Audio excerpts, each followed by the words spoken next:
حضرت عبداللہ بن عباس رضی اللہ عنہ بیان کرتے ہیں کہ رسول اللہ صلی اللہ علیہ وسلم نے فرمایا، حلال بھی واضح ہے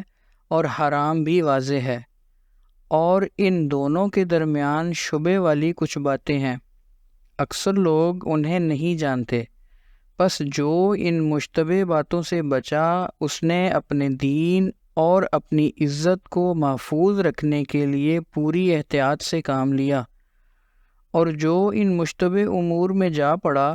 تو وہ اس چرواہے کی مانند ہے جو اپنا ریوڑ رکھ کے آس پاس چرا رہا ہے، قریب ہے کہ اس میں ریوڑ جا پڑے۔ دیکھو، ہر بادشاہ کی ایک رکھ ہوتی ہے، خیال رکھنا کہ اللہ کی رکھ اس کی زمین میں اس کی حرام کی ہوئی باتیں ہیں۔ خبردار، اور جسم میں ایک گوشت کا ٹکڑا ہے، اگر وہ ٹھیک ہے تو سارا جسم ٹھیک رہتا ہے، اور اگر وہ بگڑ جائے تو سارا جسم بگڑ جاتا ہے، اور تمہیں معلوم ہے کہ وہ دل ہے۔